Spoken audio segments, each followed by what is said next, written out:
কিয়ামতের দিনে আল্লাহ তাআলা আজরাইলকে ডেকে বলবে, ইয়া আজরাইল কি খবর? আজরাইল বলবেন, ইয়া আল্লাহ, আপনার আদেশ মতো মানুষ শেষ, জিন শেষ, এখন সিরিফ 4 জন ফেরেশতা বাকি আছে, আমি আজরাইল, ইসরাফিল, মিকাইল। তো আল্লাহ বলবেন, ইয়া আজরাইল, ওই 4 জন ফেরেশতাকেও তুমি মেরে দিয়ে আসো যাও, তাদেরও তুমি জান রূহ কবজ করে নিয়ে আসো যাও।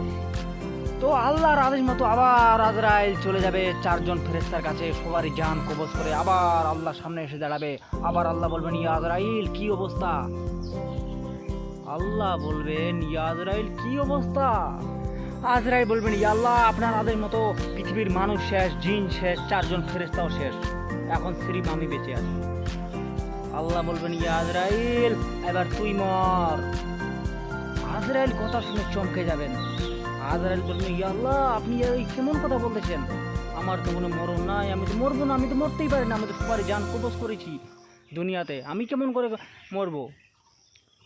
আল্লাহ তাআলা বলবেন, ইয়া আজরাইল, তুমি কি জানো না, তুমি কি সব কিছু ভুলে গেছো? কুল্লু নাফসিন যায়কাতুল মউত, প্রত্যেক প্রাণীকেই মৃত্যুর স্বাদ গ্রহণ করতে হবে, এবার তুই মর।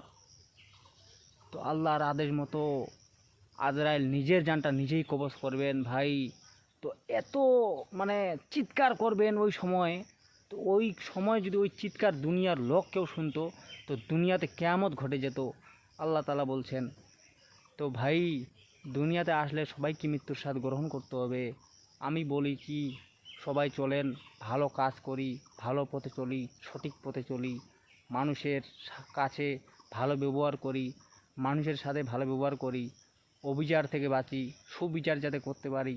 ইয়া আল্লাহ, আপনি মহান, আপনি সবাইকে ধৈর্য ধরার মতো যে কোনো জিনিস তৌফিক দান করেন আল্লাহ। আমিন আমিন।